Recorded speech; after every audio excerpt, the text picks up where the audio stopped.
Selamat malam Bapak Ibu semua, kembali lagi bersama saya dengan Boas Tony dari Lembaga Majelis Pendidikan Kristen di Indonesia. Dan malam hari ini kita sudah bergabung dengan hambanya Pendeta Fu Kuet Kiong.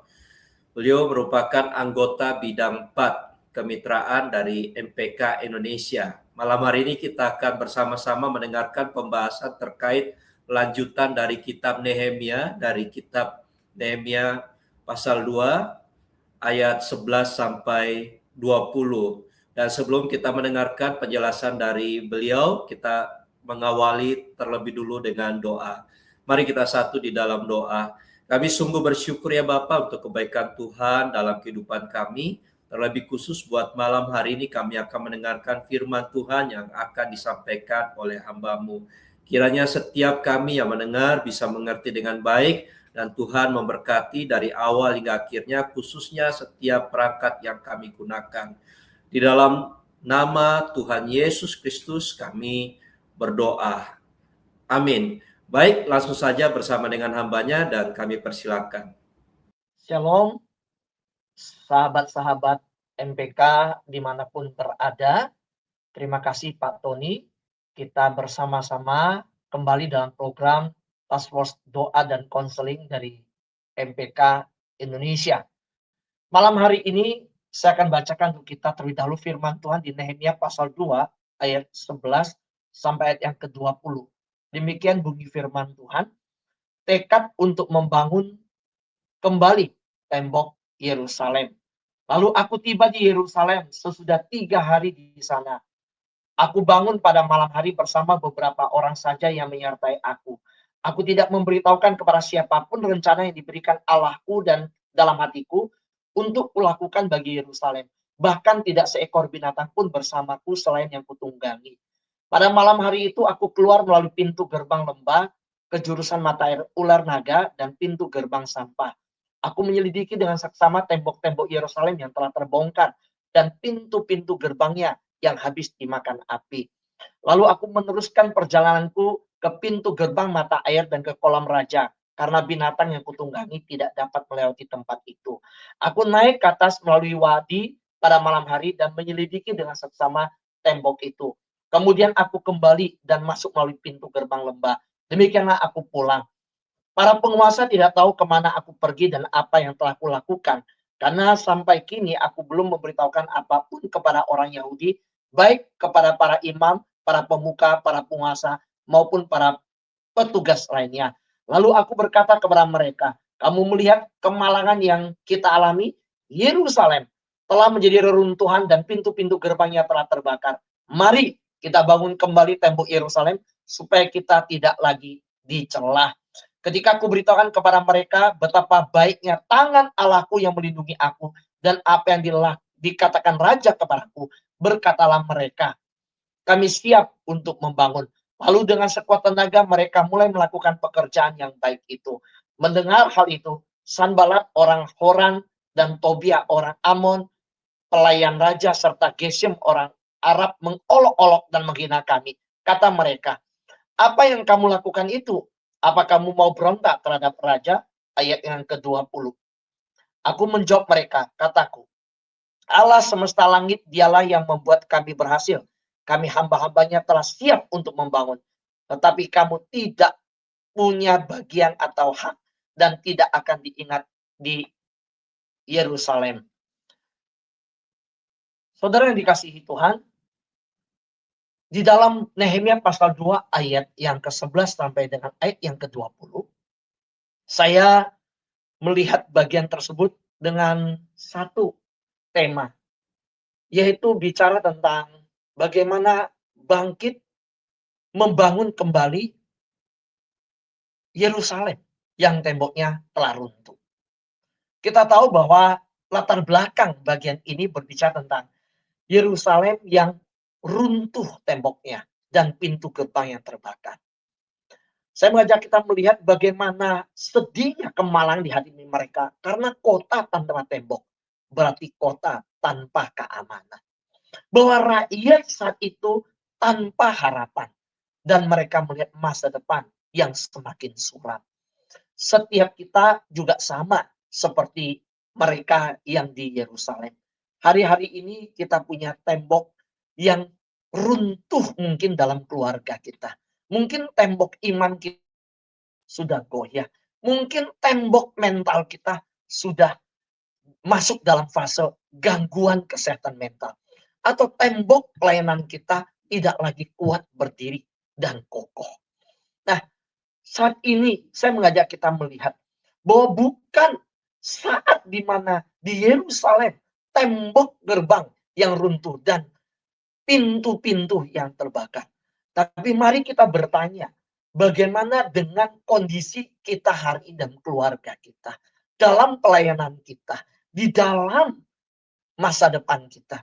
Ada banyak mungkin anak-anak Tuhan yang hari ini perlu mendengarkan kembali panggilan Nehemia untuk memulihkan. Apa yang saya maksud dengan panggilan Nehemia memulihkan? Kita lihat selanjutnya. Bahwa Nehemia memeriksa dan menilai dengan jujur keadaan kota yang ada. Nehemia menghidupi panggilan untuk memulihkan. Dan dia memeriksa dengan detail diceritakan. Setiap kerusakan yang ada, real. Dia turun ke lapangan, dia periksa, dia diam-diam, dia datangi. Dan itu sudah kita baca di Nehemia pasal 2 ayat 11 sampai 20. Bagaimana setelah Nehemia memeriksa dan melihat itu semua, Nehemia menyampaikan visi yang memberi harapan, memberikan arah yang jelas, arah yang praktis. Nehemia juga menghadapi namanya tantangan dari oposisi. Bagaimana ketika Nehemia mau melangkah dengan iman, di situ Nehemia menghadapi tantangan.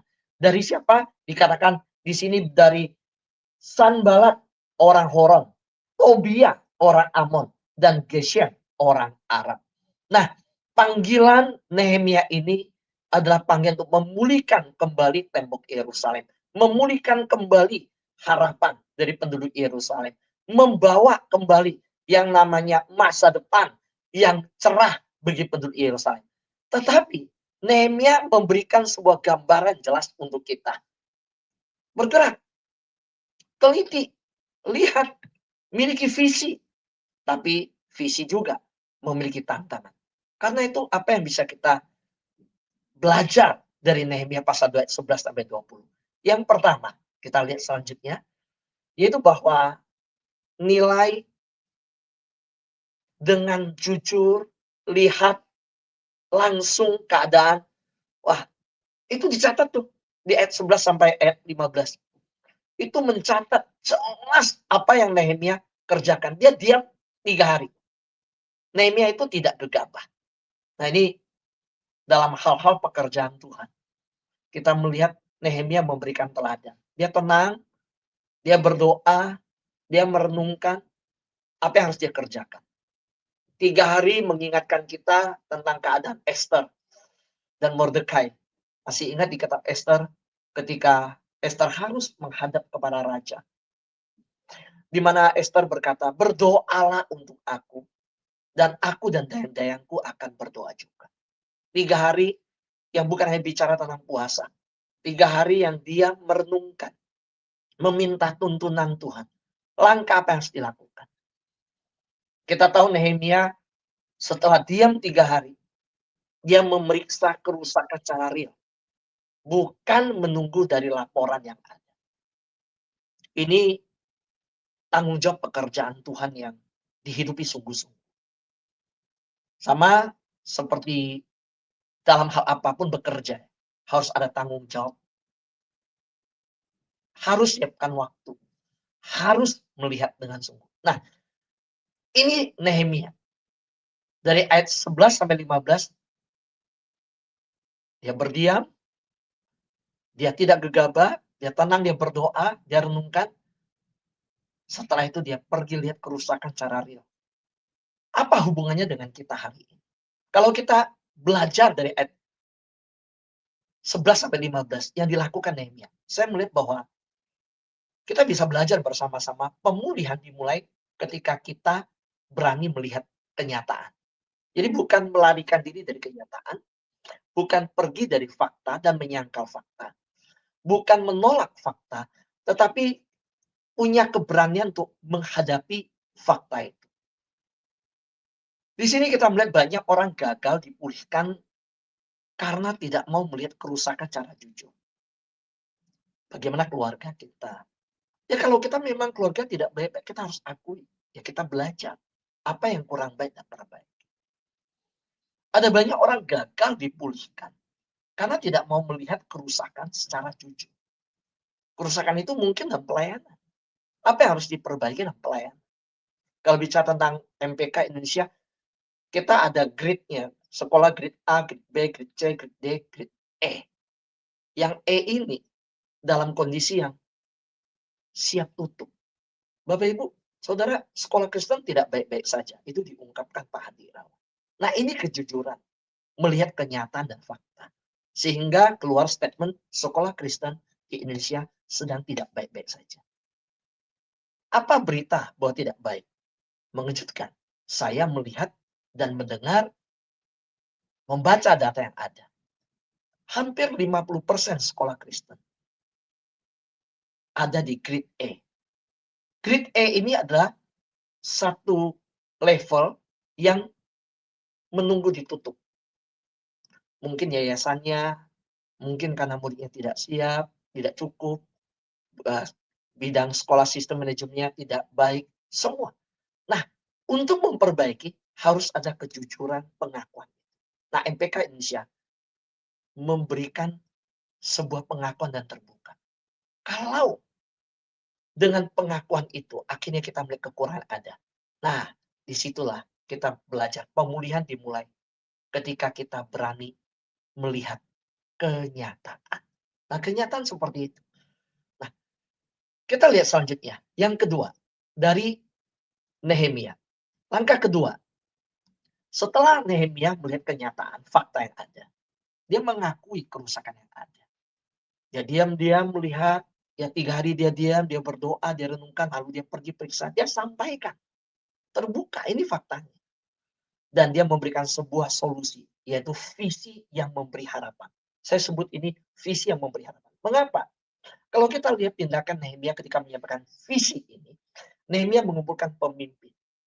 Dan dia bicara ke pemimpin, kamu lihat nggak kemalangan kita? Lalu Nehemia menyampaikan, bagaimana kalau kita bangun kembali? Dan dia bersaksi, aku bisa pulang ke Yerusalem karena tangan Allah yang murah menyertai aku.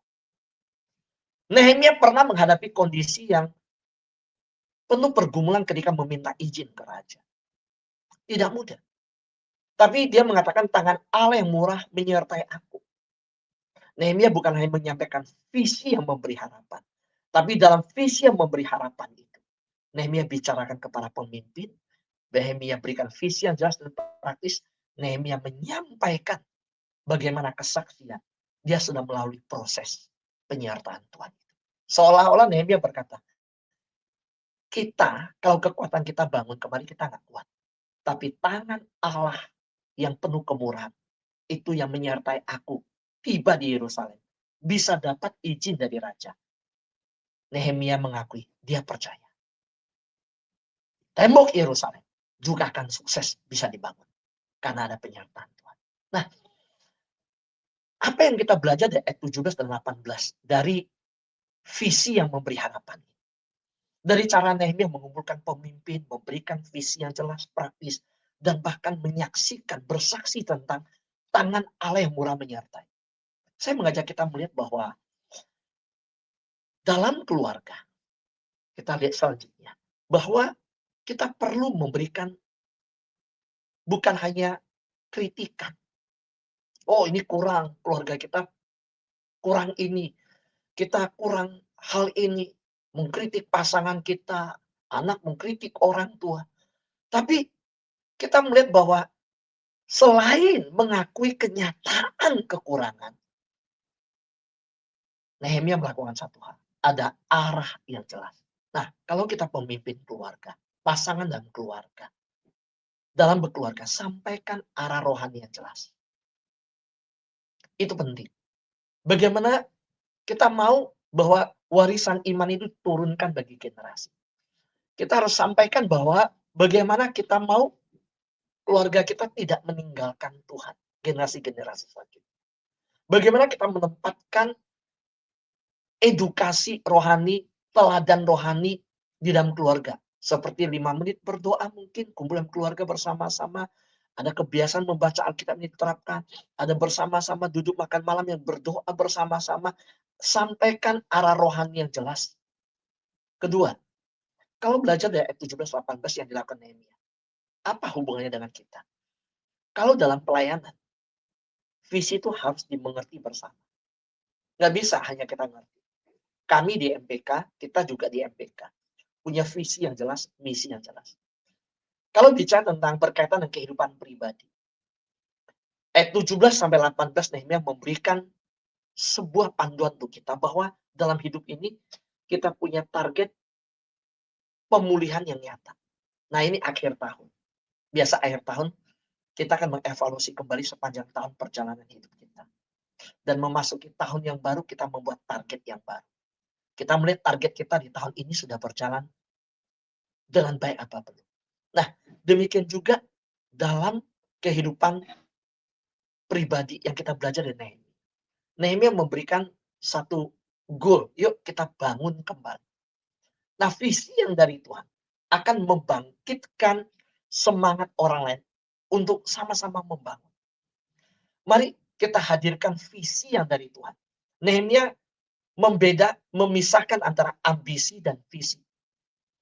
Nehemia menyampaikan tangan Tuhan yang murah menyertai aku. Nehemia sedang mengatakan, bukan aku yang hebat, Tuhan yang bekerja. Kita sampai ada pada saat sekarang ini, titik ini. Nah, kita lihat yang ketiga. Kita belajar, sekarang kita masuk ayat 19 sampai 20. Ya, tadi ayat 11 ya sampai 14, 11 sampai 16. Lalu ayat 17 sampai 18, sekarang ayat 19 sampai 20. Ayat 19 sampai 20.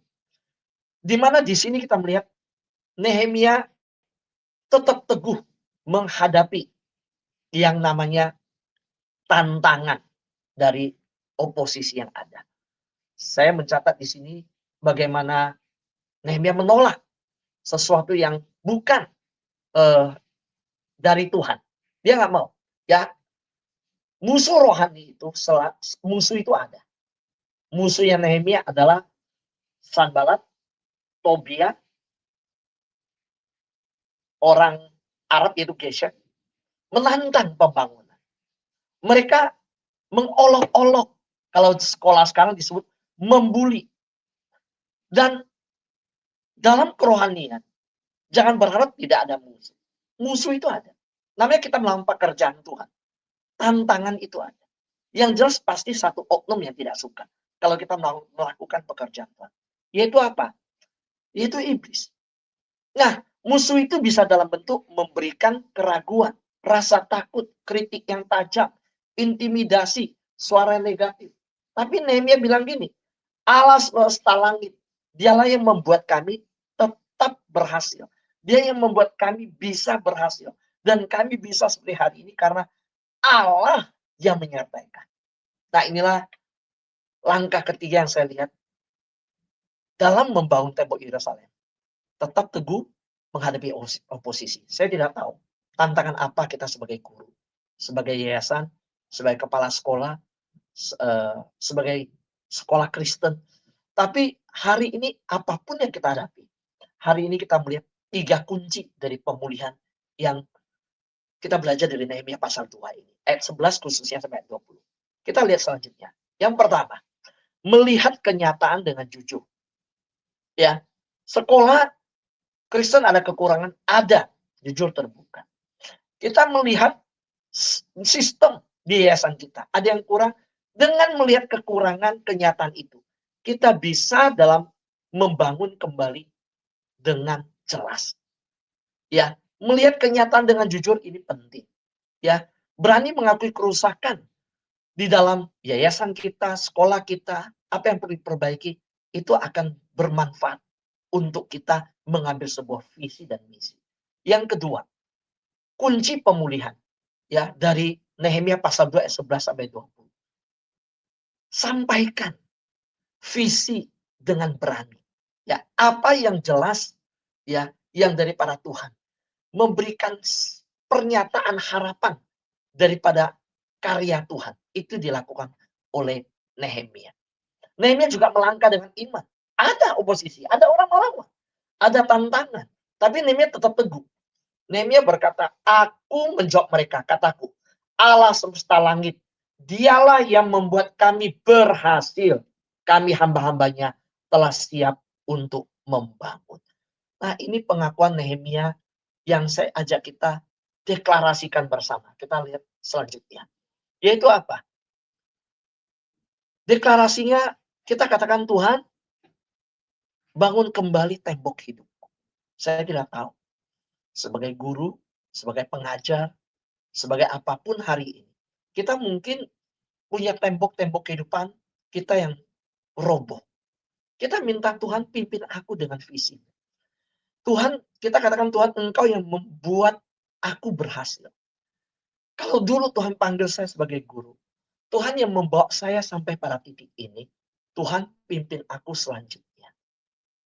Bapak Ibu, Saudara, jika Tuhan memanggil kita untuk membangun, untuk berkarya, saya percaya, maka Tuhan sendirilah yang akan membuat kita berhasil. Mari kita katakan, saya mau alamin pemulihan. Ya, kalau Nehemia melihat tembok Yerusalem yang roboh, mungkin kita melihat tembok pelayanan kita yang roboh, yang runtuh, tembok keluarga yang runtuh, mungkin pekerjaan yang sedang kalang kabut. Apapun yang terjadi, kita belajar dari Nehemia. Dia berdiam di hadapan Tuhan 3 hari. Dia mencari hikmat Tuhan, dia berdoa. Dia lihat kenyataan dengan jelas. Dia ambil visi yang daripada Tuhan. Mari membangun kembali. Saya mengajak kita. Mari membangun sekolah Kristen kembali. Sesuai dengan kehendak Tuhan. Kita mungkin berkata, sekolahku terlalu rusak. Yayasanku terlalu sulit. Sistem sekolahku terlalu kaku. Apapun yang kita katakan dengan kondisi tembok-tembok yang runtuh. Di yayasan, di sekolah, di sistem, di kurikulum, di apapun juga. Hari ini kita berkata, Tuhan, bangun kembali tembok sekolahku. Bangun kembali tembok yayasanku. Bangun kembali Tuhan sistem pendidikan Kristen di Indonesia. Tuhan, Engkau yang membuat kami berhasil. Kalau Tuhan panggil kami membangun, kami mau membangun. Karena kalau Tuhan yang panggil, maka Tuhan sendiri akan yang membuat kami berhasil. Amin. Tuhan Yesus memberkati kita semua. Mari kita berdoa. Bapa, terima kasih Engkau memimpin kami dalam belajar bersama-sama dari Nehemia pasal 2 ayat 11 sampai 20. Tuhan, kami berdoa dan minta kepadamu Tuhan. Bila Tuhan tolong kami bangkit membangun kembali. Kami percaya pemulihan dimulai dari iman. Kami beriman, kami percaya Tuhan, bahwa tidak ada tembok yang terlalu hancur untuk dibangun kembali. Kalau hari ini Tuhan terjadi di kota kami, di rakyat kami, di masa depan pendidikan Kristen, kami melihat tembok-tembok yang runtuh di sekolah, di dalam keluarga, di masyarakat kami, di pelayanan kami, dalam keadaan yang hari ini terjadi. Kami belajar dari panggilan Nehemia. Kami mau jujur, kami mau mengakui, kami mau menilai dengan terbuka apa yang menjadi kekurangan, apa yang harus kami perbaiki. Tuhan, berikan kami visi, berikan kami harapan dari surga. Kami tahu Tuhan, ketika kami berjalan dalam visi Tuhan, pasti ada tantangan. Tapi tantangan itu tidak membuat kami ragu. Kami tidak mau takut. Kami tidak mau terintimidasi. Kami mau berkata, Allah semesta langit akan membuat kami berhasil. Hari ini Tuhan, mari dengan visi yang daripada Tuhan. Kami mau bangun kembali sekolah Kristen di Indonesia. Dengan visi yang dari Tuhan, kami bangun kembali keluarga kami, pelayanan kami, kehidupan pribadi kami. Dengan visi daripada Tuhan, kami melihat segala sesuatu dengan satu keyakinan. Kalau Tuhan memanggil kami membangun, maka Tuhan sendiri yang akan membuat kami berhasil. Dalam nama Yesus kami berdoa. Amin. Saya kembalikan Oh, terima kepada kasih Pendeta Fu yang sudah menyampaikan firman Tuhan pada saat ini. Sungguh kita sangat diberkati dengan penjelasan dari Pendeta Fu. Baik, kita langsung ke sesi tanya jawab Boksu terkait Nehemia ya, tembok. Ini menarik ketika kita bahas dan mengkaitkan dengan konteks pendidikan Kristen saat ini, Boksu. Nah, Nehemia memulai pemulihan dengan melihat kondisi tembok yang ada pada saat itu. Pasti dia akan berkeliling dan menyaksikan runtuhnya tembok dan yang menjadi pertanyaan ketika kita melihat pendidikan Kristen saat ini, apa saja Boksu tembok-tembok yang runtuh yang perlu kita lihat dan akui dengan jujur sebelum melakukan perubahan saat ini, Boksu. Baik. Oh ya, Pak Tony, jelas tembok yang runtuh di sekolah Kristen sekarang itu pertama karakter spiritualitas siswa yang melemah. Jujur kita lagi sekolah Kristen sudah terjadi banyak sekali yang tidak membangun karakter Kristus. Ingat pemuridan itu, tujuan goal dari pemuridan adalah serupa dengan Kristus. Nah, masalahnya kurikulum yang begitu padat, ada banyak hal kegiatan yang lain. Sehingga melupakan spiritualitas. Spiritualitas itu bukan hanya dibangun dengan, oh kami udah ada chapel, kami udah ada ibadah, kami setiap minggu sudah ada ini, kami udah ada retreat. Tapi masalahnya, tubuh Kristus itu kan kita harus lihat. Paulus berkata tubuhmu adalah bait Allah. Nah, siswa itu, pribadinya itu. Sekarang kan banyak siswa Kristen yang mengalami krisis identitas. Ada banyak siswa Kristen yang rendah ketahanan mentalnya. Kurang disiplin. Jauh dari nilai-nilai Kristiani. Nah, itu tembok yang roboh. Kalau bicara tembok yang roboh ini, wah banyak sekali yang harus kita jujur terbuka. Termasuk kualitas, kompetensi guru yang belum merata. Ada guru yang ngajar tanpa passion. Ada yang kurang persiapan. Ada yang belum juga mengkaitkan iman Kristiani, Christian worldview dengan pembelajaran. Nah itu tembok yang roboh, Pak Tony. Itu harus dibereskan guru-gurunya itu. Supaya bisa, ya harus ada passion dong. Panggilan jadi gurunya. Harus ada persiapan mengajar. Harus bisa mengkaitkan Christian worldview kan ke dalamnya. Nah kalau kita lihat sekarang integritas pelayanan yang mulai menurun juga di kekristenan. Ya, ada budaya yang dimana ya karena apa? Rutinitas. Jadi udah nggak ada keteladanan. Tanpa hati, nggak ada komitmen untuk kasih yang excellent, kasih yang terbaik. Kenapa? Pokoknya tiap pagi bangun ke sekolah ngajar, termasuk murid. Murid pun mungkin belajar ya, saya yang penting belajar. Jadi kita harus kembali budaya sekolah yang mencerminkan Kristus. Kenapa? Karena kita melihat bahwa masih ada yang namanya budaya senioritas. Sempat di Indonesia kita dengar di bagian kedokteran kan, bagaimana senioritas itu sempat menjadi berita viral. Itu harus kita benar-benar bangun budaya Kristus. Budaya yang mencerminkan Kristus. Ya, kita butuh orang seperti Nehemia, Pak Tony.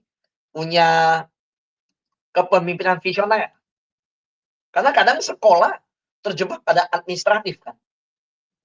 Jadi sibuk di administrasi, tapi kita lupa. Kita bikin kurikulum direction spiritual, yaitu langkah berani. Nah, contoh HSKI. Kita langkah berani HSKI. 17 Januari kita menetapkan Hari Sekolah Kristen Indonesia. Apa? Bukan penetapan harinya yang kita bangga. Tapi pada hari itu, tahun depan 500.000 dari 10 kota kita harapkan serempak berdoa dengan 7 pokok doa.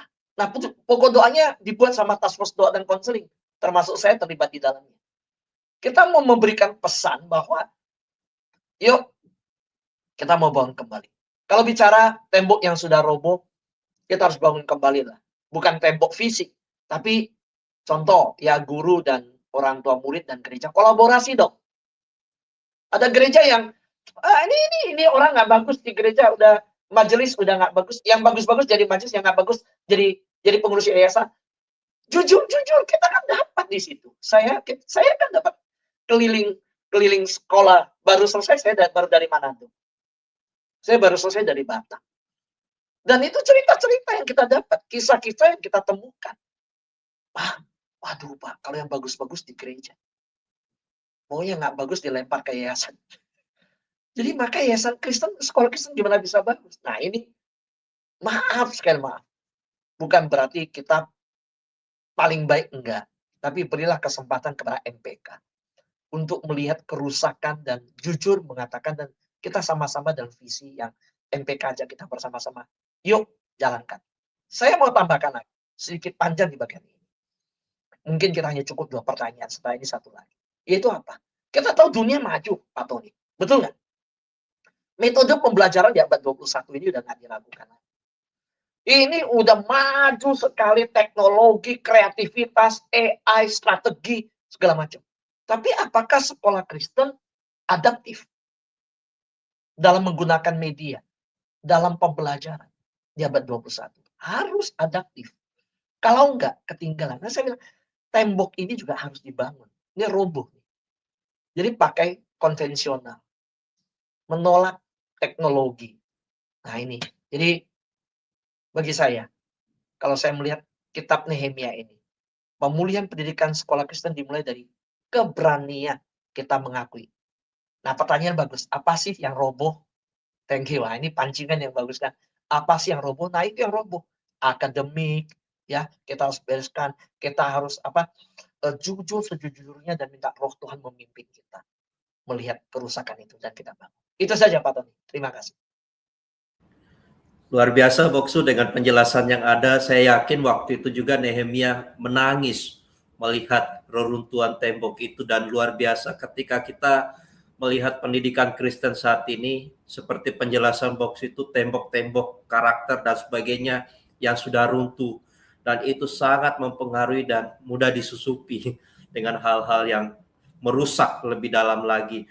Boksu, terkait kita melihat ya pengalaman Nehemia dan dikaitkan dengan sekarang, Nehemia itu punya visi yang luar biasa, yang jelas terkait membangkitkan harapan Boksu. Nah, bagaimana Boksu melihat dan menyaksikan Boksu dan apa yang dilakukan terkait visi rohani yang memberikan harapan dalam dunia pendidikan saat ini? Dan bagaimana cara visi itu disampaikan kepada guru, orang tua, dan semua pemangku pendidikan, bahwa ada visi harapan yang perlu di dalam dunia pendidikan. Baik, Boksu. Ya, terima kasih pertanyaan yang tajam, yang bagus ya. Visi rohani. Nehemia orang yang visioner. Tadi bilang pemaparan firman Tuhan, saya katakan Nehemia pemimpin yang visioner. Visioner. Nah, bagaimana bicara visi rohani yang memberi harapan? Contoh, kita bicara pendidikan Kristen. Karena ini siaran pendidikan Kristen Indonesia. Kita harus kembali menegaskan dengan jelas. 1. Sekolah Kristen bukan hanya tempat belajar. Bukan. Tapi tempat membentuk karakter Kristus. Nah, itu visi rohani yang memberi harapan. Kenapa orang tua mau bayar mahal-mahal atau bayar untuk masuk sekolah unggulan? Apakah karena belajar? Kurikulum enggak. Saya banyak mendengar, kalau kasih orang tua zaman sekarang, mereka bilang, oh karakternya bagus dibentuk di sana. Karakter. Apa? Tempat sekolah itu tempat pembentukan karakter Kristus. Bukan hanya tempat belajar. Tempat belajar iya. Tapi jangan hanya jadikan tempat belajar. Tapi juga, kedua, tempat integritas akademik. Oh, sekarang kan ChatGPT, dari dulu zaman kita kuliah, skripsi bisa beli, segala macam. Nah, itu integritas akademik. Jangan sampai terjadi kegaduhan. Kan begitu. Harus jelas. Demikian juga panggilan hidup siswa. Biarlah di sekolah Kristen, mereka menemukan siapa Tuhan yang mencipta saya. Siapakah saya yang dicipta Tuhan. Dan apa tujuan hidup saya. Saya percaya anak SMP, anak SMA perlu sebelum ke universitas. Kenapa banyak yang di universitas akhirnya jadi free thinker, agnostis, bahasa lainnya ateis, kan begitu. Sekarang orang nggak mau sebut ateis lah, agnostis lah, gitu kan ya, free thinker. Karena SMP, SMA mereka nggak menemukan panggilan itu. Nah, kasihkan visi rohani yang memberi harapan. Visi rohani memberi harapan adalah visi yang memberikan namanya panggilan hidup siswa yang jelas. Nah, visi ini harus konsisten, bukan hanya ditulis di tembok. Kalau ke sekolah sering lihat, setiap sekolah seringkali tulisan visi di tembok. Nah, tapi visi itu bagaimana mereka itu konsisten, berulang-ulang, melalui apa? Gurunya jalankan nggak visinya? Kalau kita tulis tembok besar, yayasannya nggak jalankan, muridnya setiap hari baca, justru makin mereka baca, mereka lihat yang melakukannya. Yang mereka lihat siapa? Gurunya, pemimpinnya. Jadi harus ada keteladanan. Visi rohani yang mengubah. Itu adalah bagaimana visi itu dikomunikasikan dengan sederhana, tapi inspiratif. Dan dalam visi itu jelas nggak bisa keluar dari firman Tuhan. Harus ada nilai firman Tuhan, Christian worldview, yang mewarnai kurikulum. Itu yang memberi visi harapan kepada sebuah sekolah. Jadi Nehemia ngajak ya, Nehemia bilang, yuk para pemimpin, mari membangun. Kalau sekolah di mana? Kita punya visi, harapan yang baik, harapan visi rohani yang membawa harapan. Ajak orang tua. Kalau Nehemia ngajak pemimpin, kita ajak orang tuanya. Bahwa yuk kita terlibat, orang tua juga sama-sama membawa. Jadi semua pihak harus paham visi ya yang daripada sekolah, visi yang berubah, diubah menjadi budaya hidup bagi anak-anak, bahkan dibawa pulang dan orang tuanya tahu visi sekolah tersebut. Jadi bukan tertulis di tembok, bukan slogan.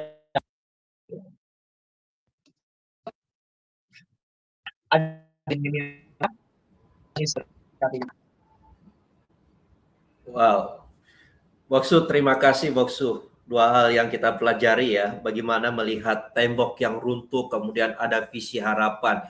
Satu pertanyaan terakhir Boksu buat kita semuanya, berbicara tentang tembok ya, ketika membangun kembali oleh Nehemia, kita melihat, menyaksikan bagaimana Alkitab mencatat bahwa ada banyak tantangan yang dihadapi oleh Nehemia, khususnya dari Sambalak dan Tobiah. Nah, berbicara tentang hambatan Boksu, dalam pelayanan pendidikan, tantangan apa saja yang seringkali dihadapi oleh dunia pendidikan Kristen saat ini ketika mulai membangun kemudian menetapkan visi harapan sampai saat ini, apa saja yang Boksu saksikan terkait tantangan-tantangan yang ada atau hambatan yang ada Boksu? Baik. Wah, ini sudah pertanyaan ketiga ya Pak Tony ya. Ya, baik. Tantangan dan hambatannya, Pak Tony, kita harus terbuka dengan keadaan yang ada. Jadi tantangannya adalah tadi Nehemia itu kan benar-benar melihat fakta yang ada dan mengakuinya, keadaan yang ada. Nah, saya pikir kejujuran itu, keterbukaan itu, ya, itu perlu, itu penting sekali. Tantangan selanjutnya adalah jangan melihat pemerintah sebagai saingan, kita juga minta pemerintah tidak lihat kita sebagai saingan. Kita harus terbuka untuk mengungkapkan bahwa tantangan kita hadapin bersama. Kalau saya lihat di MPK yang kita perlukan adalah namanya tantangan kolaborasi. Kerjasama itu ya susah. Naturnya manusia itu selalu ada egonya. Nah, kita bersyukur di MPK yang grade A sekolah mau membantu yang grade E, grade D, ya grade ya levelnya yang ada. Kita bersyukur gitu. Tantangan kolaborasi itu memang kita harus terobos hal itu, ya. Dan perubahan itu nyata. Kita nggak mau berubah, kita akan diubah. Zaman terus berubah. Tantangan selanjutnya adalah tantangan, kita lihat kita ada kurikulum berkat. Nah, ini satu tantangan baru, siapa kita jalani, kita pelajari, sesuatu hal yang baru. Ya, kita ada training for transformation, teaching for transformation. T40 sedang dilakukan, kita langsungkan terus. Ya. Nah, tantangannya adalah bahwa bagaimana kita lihat hal ini bukan sesuatu yang baru yang kita Kita harus sambut dengan hati terbuka dan kita mau jalanin bersama-sama. Ya, jadi saya lebih melihat bahwa kesiapan hati seperti Nehemia. Ada yang rusak, ada yang hancur, jujur akui. Kedua, turun ke lapangan. Jangan hanya teori. Turun, lihat. Ya, kita Pak Handi, Pak Johan Tumanduk, Pak Peter Hidayat. Oh banyak kalau yang saya sebut, Bu Sherry, itu semua turun. Kita turun. Hari ini saja rekaman dibuat. Ini sedang berlangsung Rakerwil di Lampung. Ya, ada Rakerwil di Bali. Karena saya diminta ke Bali, tapi saya nggak bisa hari ini. Saya ada di Semarang. Rakerwil di Bali. Itu lihat, turun, langsung. Bahkan bagus, MPK, Bapak Ibu, saya berikan kabar ya, bahwa tahun ini kita ada Rakerwil. Bukannya Rakernas. Nah, Rakerwil kita harapkan, itu mereka yang tahu tantangan lokal yang ada. Ya, keadaan di lapangan. Mereka yang tahu sendiri. Nah, coba buat program-program, ada namanya program mandatori, yang wajib, nasional. Ya, lalu ada yang opsional, non-mandatori. Nah, silakan dipilih. Nah, namun diharapkan, bahkan di Rakerwil ini kita bikin komisi A, komisi B, komisi C. Nah, komisi-komisi ini nanti membahas yang komisi A, itu yang mandatori, yang tidak bisa diubah. Nah, lalu selalu kita pesankan, lihat kondisi lokal yang ada. Saya baru dari Sulawesi Utara, Manado, apa yang menjadi tantangan lokal yang ada, kita kerja. Nah, saya pikir kemampuan untuk melihat itu dimulai kesediaan untuk turun. Ya, saya ulang, kemampuan untuk melihat kenyataan dimulai dari kesediaan untuk turun dan bersentuhan dengan kenyataan. Nah, itulah yang kita butuhkan, bukan teori, tapi satu langkah nyata yang kita harus berani ambil. Setelah itu Nehemia lihat, turun, lalu dia merumuskan visi. Tantangannya banyak sekolah yang kita tanya gurunya, visinya apa? Visinya apa, murid? Nggak tahu. Nggak punya visi. Nah, kalau MPK jelas. Visi. Berikan visi.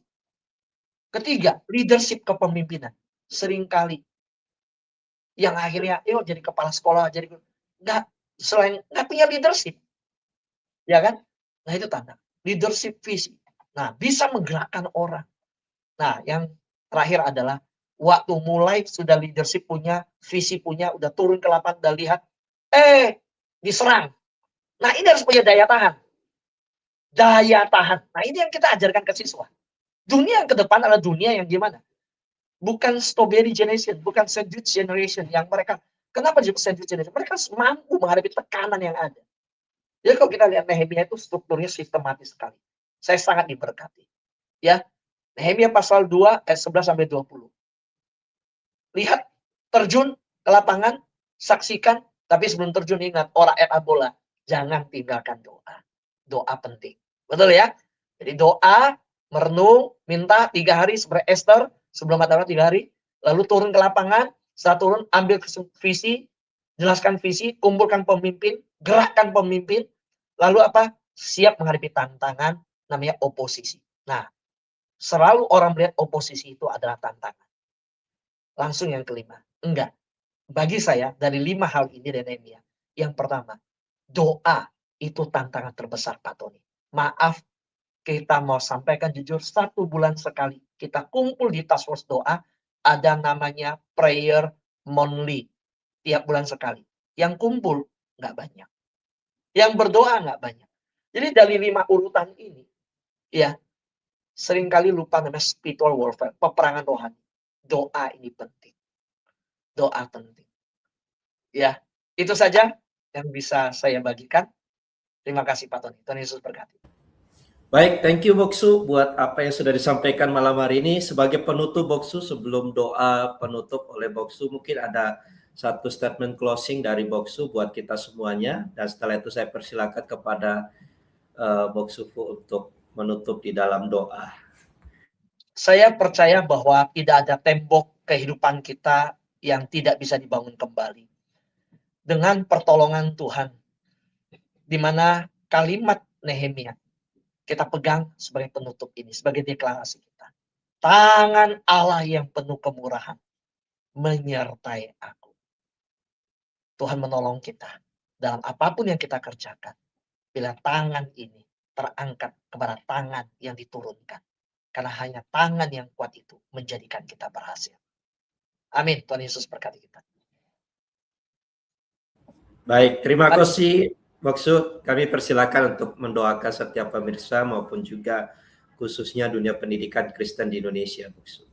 Ya, kita berdoa. Bapa di dalam surga, kami bersyukur untuk pelayanan di Task Force Doa dan Konseling dengan sungguh-sungguh mempersiapkan setiap Jumat seri pengajaran dari Nehemia. Biar Tuhan bawa kami menyelesaikan kitab Nehemia dengan satu kebangunan rohani, gairah rohani. Kami bersyukur untuk seri Nehemia ini, sebuah seri yang akan menggugah kami membangun sekali, membangun kembali sekolah-sekolah yang ada, membangun kehidupan panggilan kami kembali. Hamba berdoa untuk Pak Handi Irawan, Tuhan berkati kesehatannya, berkati istri anak-anaknya, diberkati apa yang dikerjakannya. Biar Tuhan memimpin dengan memberikan wibawa ilahi, sehingga visi misi MPK bersama-sama kami kerjakan. Hamba berdoa untuk bidang 1 sampai bidang 7. Untuk setiap task force yang sudah terbentuk, Tuhan pimpin kami. Khususnya hari-hari ini ada Rakerwil. Dan juga hari-hari ini pembentukan pengurus GUKI, Perkumpulan Guru Kristen Indonesia. Tuhan sertai. Bila Tuhan Rakerwil ini menghasilkan terobosan-terobosan, yaitu semangat kembali membangun dan membawa pemulihan untuk pendidikan Kristen di Indonesia. Rakerwil menghasilkan tembok-tembok yang kuat, tembok-tembok yang kembali dibangun, pemulihan terjadi. Ya Tuhan Yesus, terima kasih. Hamba berdoa, Tuhan berkati untuk seluruh guru, seluruh yayasan Kristen, murid siswa-siswi Kristen, dimanapun berada di seluruh Indonesia. Bangunkan kami kembali untuk bersatu mengejar visi ilahi. Berkati Pak Tony dan kawan-kawan semua yang mengerjakan perekaman ini dengan tekun penuh tanggung jawab, kami menyerahkan semua ini dalam tangan kasih. Dalam nama Yesus kami berdoa. Amin. Baik, terima kasih Pendeta Phu Quet Kiong yang sudah menyampaikan firman Tuhan pada malam hari ini. Secara pribadi dan mewakili rekan-rekan semua menyampaikan sekali lagi terima kasih, dan rekan-rekan dapat menyaksikan berbagai topik yang sudah disampaikan sebelumnya di YouTube dari MPK Indonesia. Baik, bersama saya dengan Boaz Tony dan segenap tim yang sudah terlibat menyampaikan terima kasih, dan sampai jumpa di program Task Force Doa dan Konseling selanjutnya. Tuhan Yesus Kristus memberkati kita semua. Shalom, shalom. Tuhan Yesus berkati.